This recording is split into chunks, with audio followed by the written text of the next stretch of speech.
Namaste, everyone. So I have a user here on X who wants me to do a video on the Iranic influence on Uralic peoples, and that's what I'm going to do right now. So, the historical interactions between Iranic and Uralic peoples are deep and multifaceted, especially across the Eurasian steppe, and have left linguistic, cultural, and even genetic traces. Here's a breakdown of the mutual influence. Let's start with the linguistic borrowings. Many Iranic loanwords entered Uralic languages, especially in the Finno-Ugric and Permic branches. These borrowings likely occurred through contact with the Scythians, the Sarmatians, the Alans, and other Iranic-speaking nomads.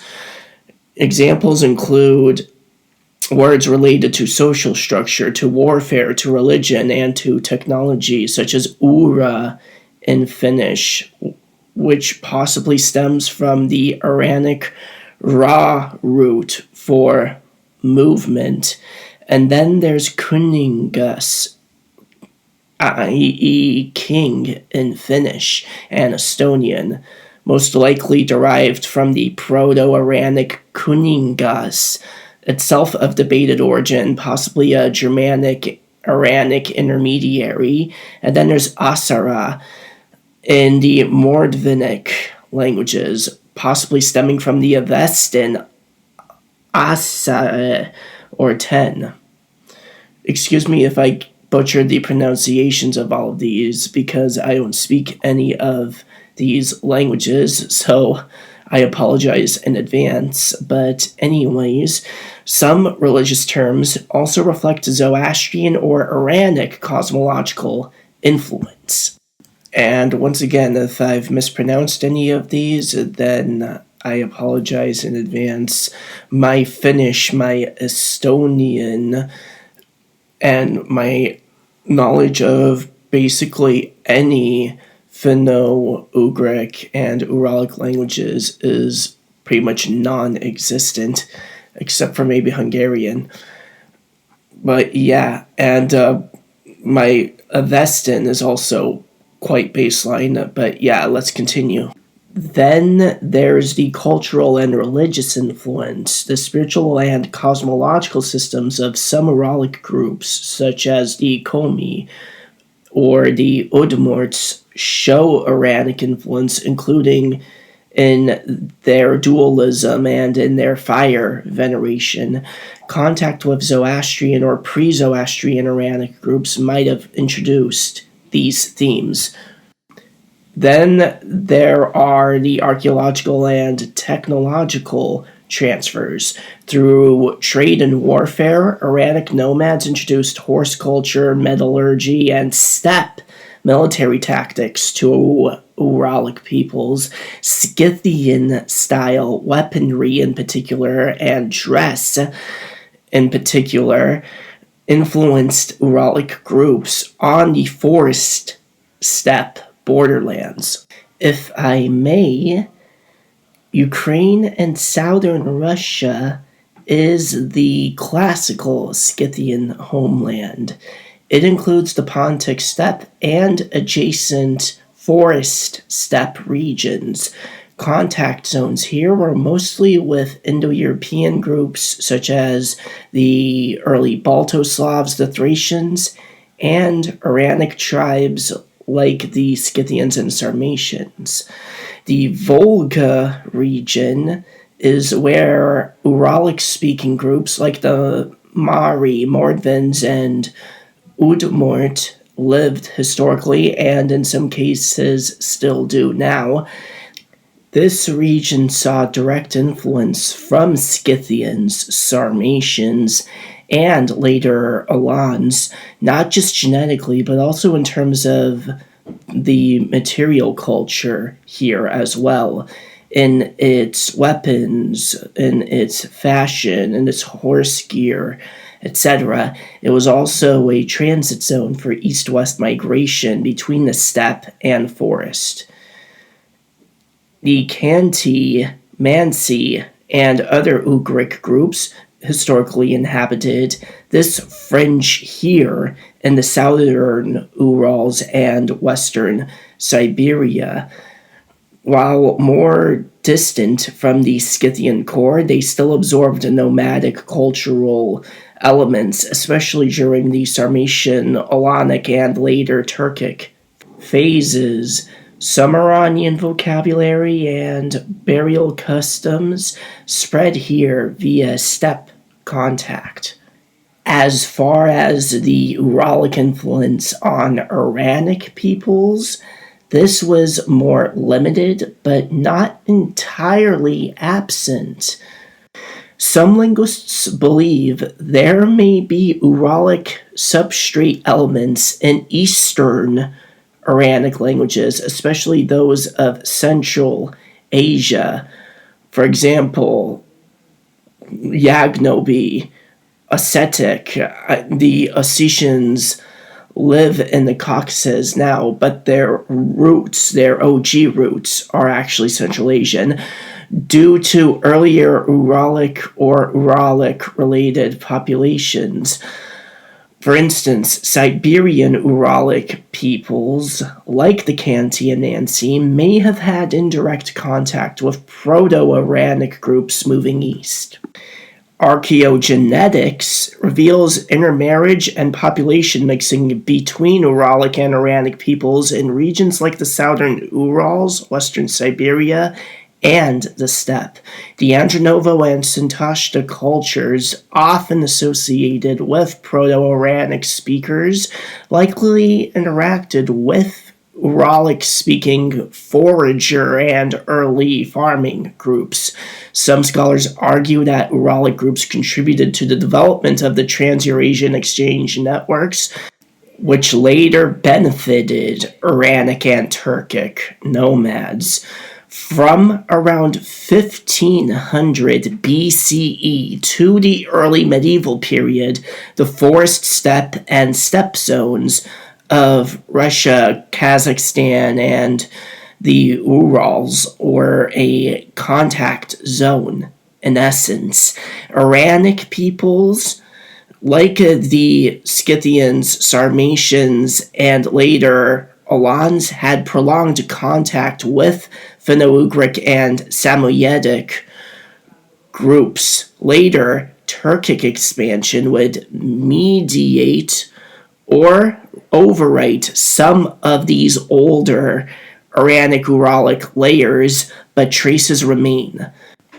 The Kalevala fits into this broader picture as a cultural memory of the Finno-Ugric, specifically Finnic world, one that indirectly preserves traces of ancient contact with Iranic peoples, and here's how. The Kalevala was compiled in the 19th century by Elias Lönnrot from Finnish and Karelian oral poetry, but many of its mythological motifs, poetic forms, and worldview go back thousands of years, preserving prehistoric Uralic beliefs.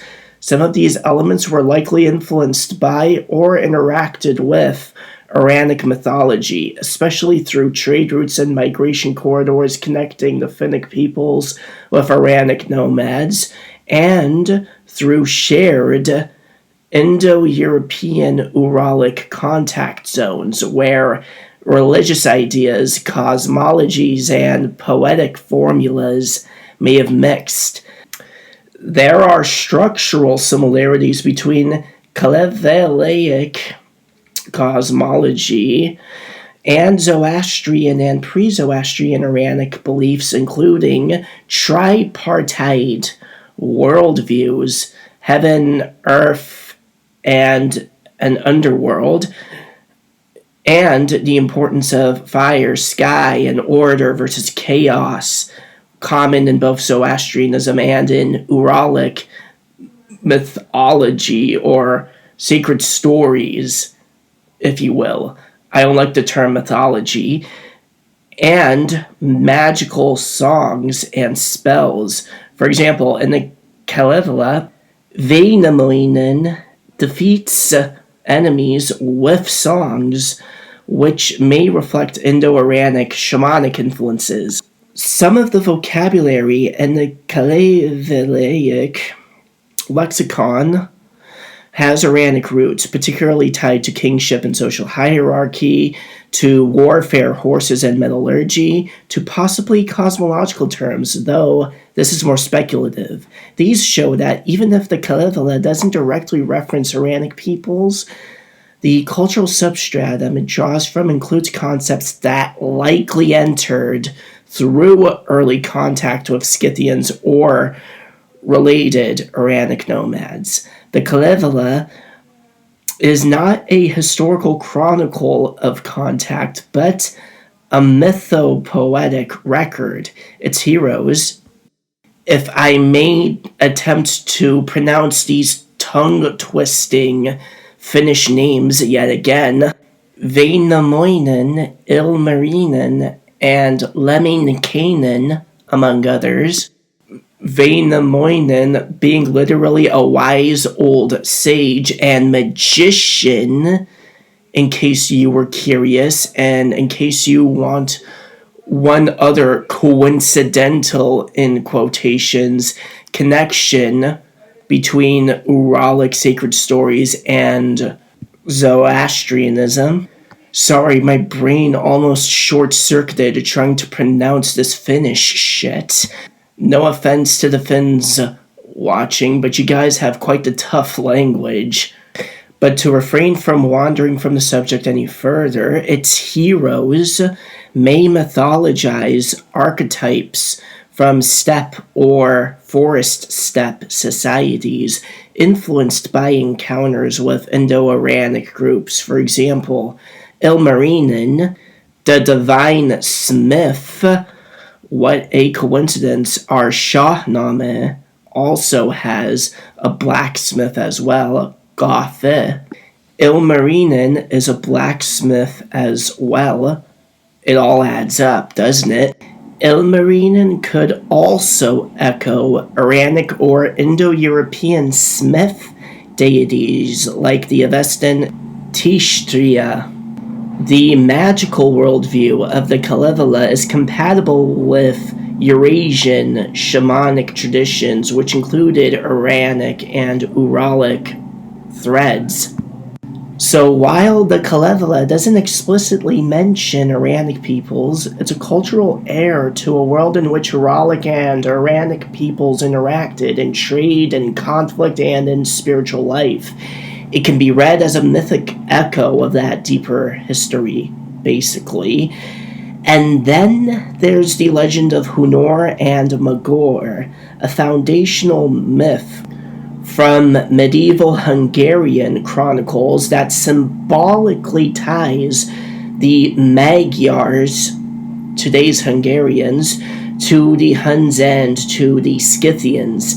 This legend appears in the Gesta Hunorum et Hungarorum, and later the Gesta Hungarorum, two major works of medieval Hungarian historiography.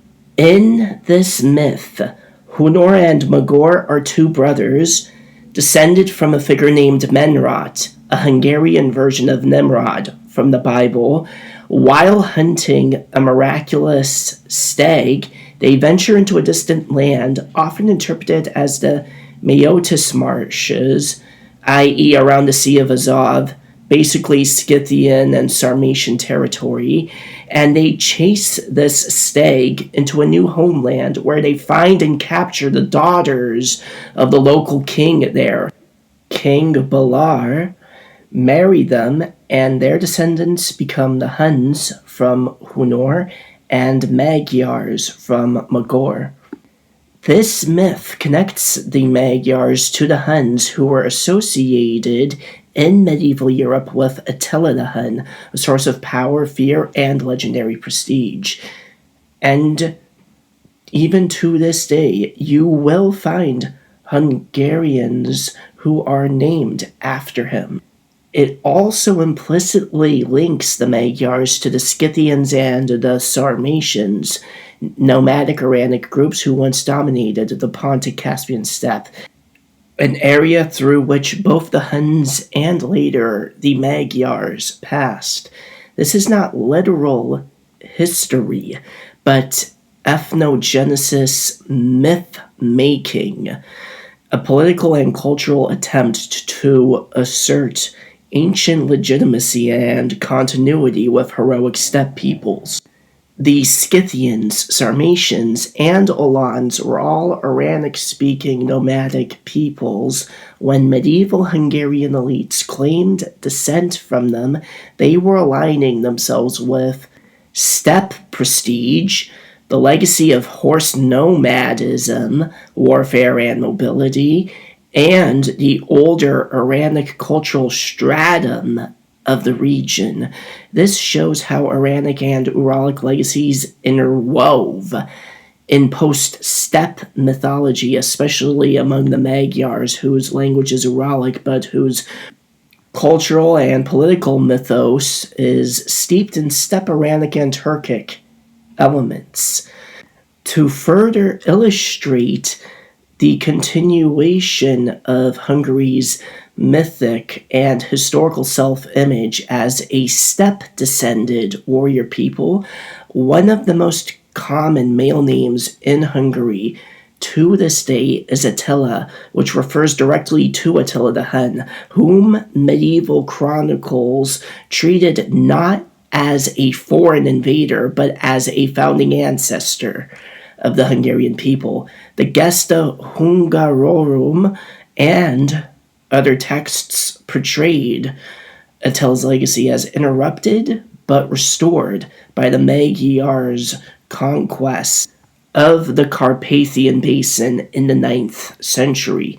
This name carries enormous cultural weight, symbolizing strength, martial valor, and steppe heritage, a link to Eurasian power structures like that of the Huns, Scythians, and Alans, as well as Hungary's distinctive identity within Christian Europe, neither fully Western nor Eastern.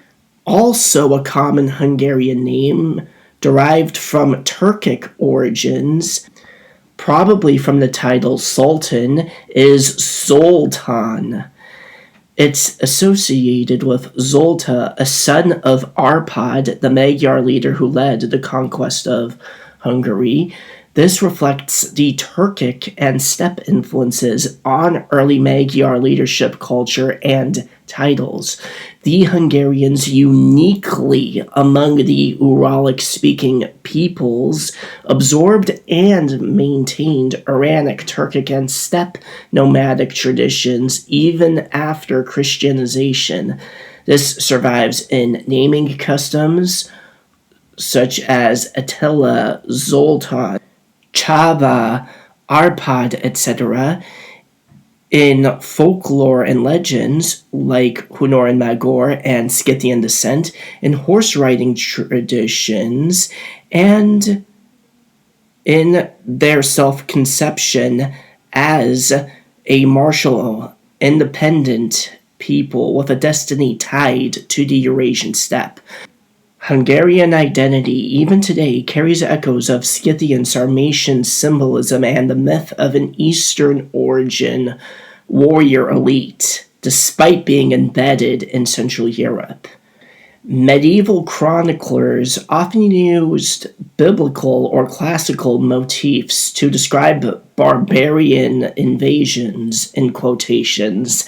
In the case of the Hungarians, they were sometimes described as the scourge of God from Scythia, the people of Scythia, sons of Scythia, stuff along those lines, or even simply just Scythians, drawing a direct line from the Magyars to the ancient Scythians, who were also feared nomadic horsemen. This terminology had dual meaning.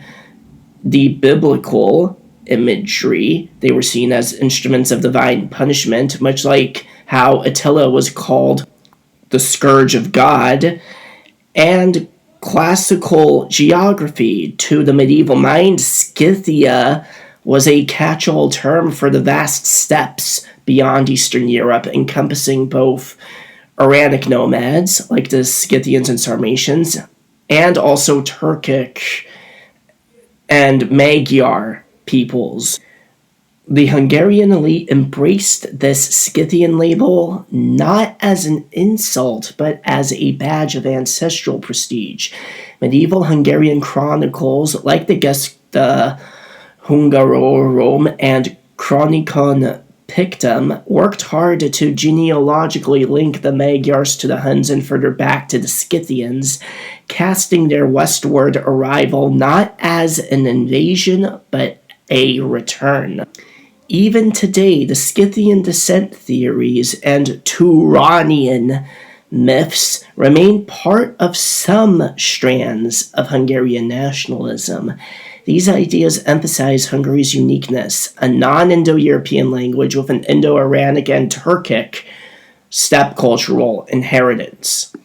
And the Scourge of God title that was originally associated with Attila the Hun over time became a broader metaphor applied to other formidable conquerors like Genghis Khan and Tamerlane from the steppes. Attila earned the epithet due to his devastating campaigns against the Roman Empire in the 5th century. Medieval chroniclers portrayed him as an instrument of divine punishment sent to chastise a sinful world.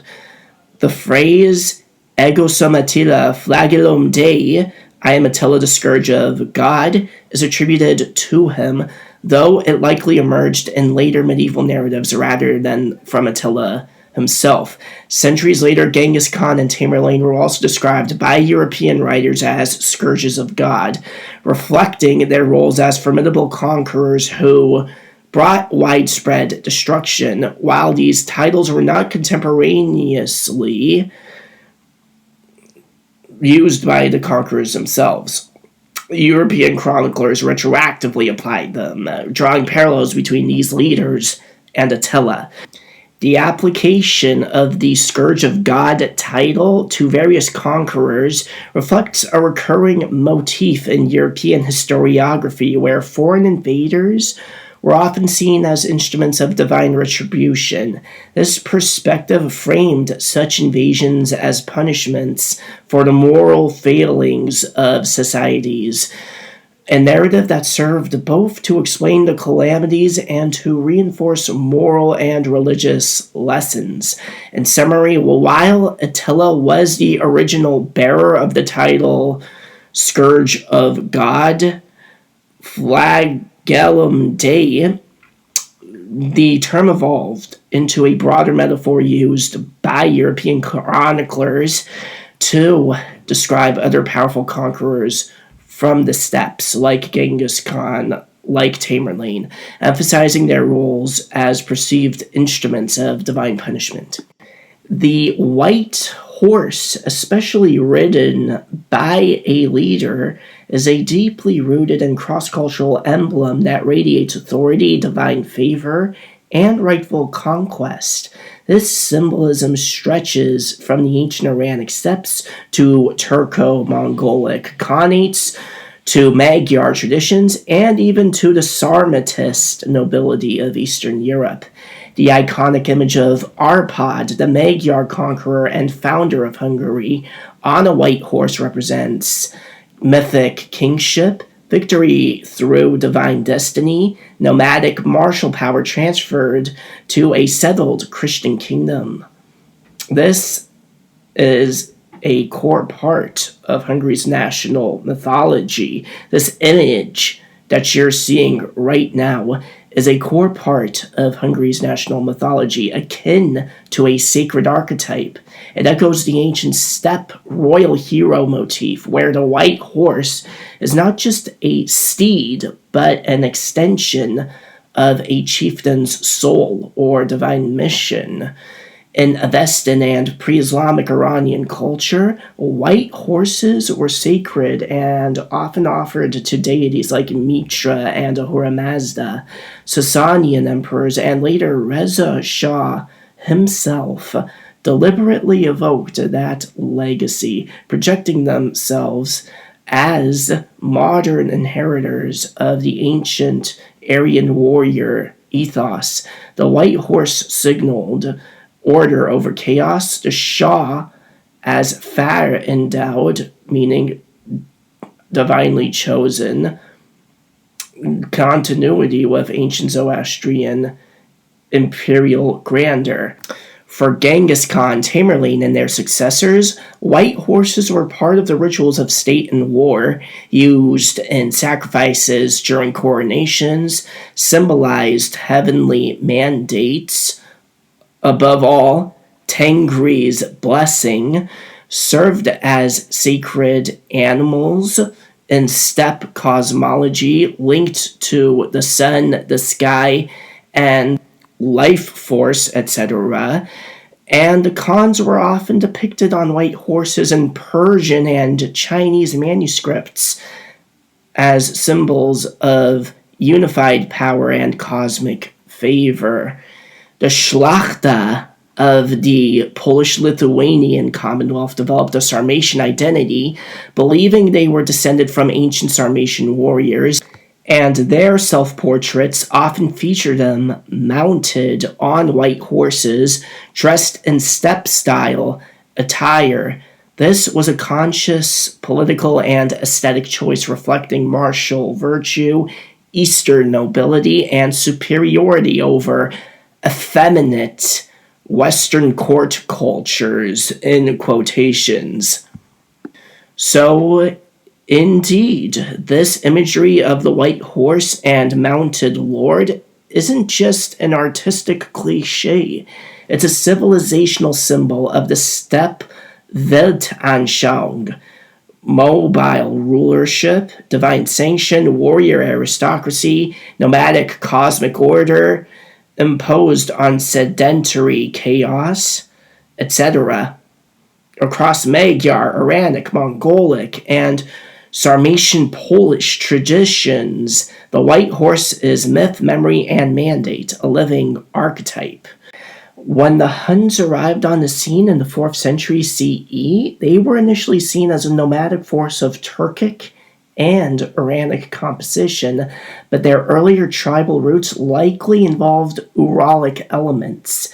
The Huns themselves are often described as having a mixed Turkic-Iranic composition, possibly influenced by Uralic tribes in the north. The Huns' military tactics, such as mounted archery, could have been influenced by the Uralic-speaking groups, such as the Samoyeds, who were also excellent riders and archers in their own right. The Khazars, a Turkic state and a Turkic people that emerged in the 7th century, are another example of Uralic-Iranic influence. Though primarily Turkic, the Khazars were situated near Uralic peoples like the Volga Bulgars and interacted with Iranic peoples to their south. Their military and social structures might have absorbed cultural and technological traits from these neighboring groups. So, while the Uralic influence on Iranic peoples may not be as pronounced or documented as the reverse, there were certainly cultural exchanges and shared experiences across the Eurasian steppes. These interactions likely influenced both material culture, such as weapons and horse gear, technological developments like archery, and mythological and religious frameworks. The spirit of the steppe spirit, with its emphasis on mobility, warfare, and cosmology, was a shared cultural foundation for both Uralic and Iranic peoples. Now I'm going to conclude this talk, if you folks don't mind, because I do believe that I've said more than enough about this topic already. The deep and intertwined history between the Iranic and Uralic worlds reflects the centuries of cultural osmosis that unfolded across the forest-steppe frontier, a vast corridor stretching from Ukraine to the Ural Mountains. Iranic nomads like the Scythians, Sarmatians, and Alans didn't just dominate the steppe militarily. They left a lasting impression on the neighboring Uralic-speaking peoples through shared material culture, warrior ethos, burial customs, and even vocabulary. In particular, groups like the Udmurt, Mari, and early Hungarians absorbed elements of steppe identity through horse culture, through archery, and through tribal organization, without abandoning their linguistic roots. This influence is visible in everything from Udmurt genetics, saturated with Yamnaya steppe DNA, to Hungarian legends tying Magyars to Scythians and Huns, to shared archetypes like the white horse as a ruler's symbol. But this wasn't a one-way relationship. Uralic tribes, positioned along the ecological edges of the forest and the steppe, served as cultural intermediaries, absorbing and refracting influences from both the Iranian world to the south and the boreal north. Their shamanic traditions, animistic spirituality, and forest-based subsistence also filtered into the broader steppe milieu. Ultimately, the legacy of these interactions is not found solely in DNA or in dead languages. It's etched into folklore, art, myth, and the very idea of Eurasian identity. From Reza Shah to Arpad, from the Udmurt valleys to the Hungarian plains, this is a story of how peoples shape one another, not just through war, but through proximity, trade, and a silent blending of worlds. And this is where I end my dissertation. Thank you for watching. See ya.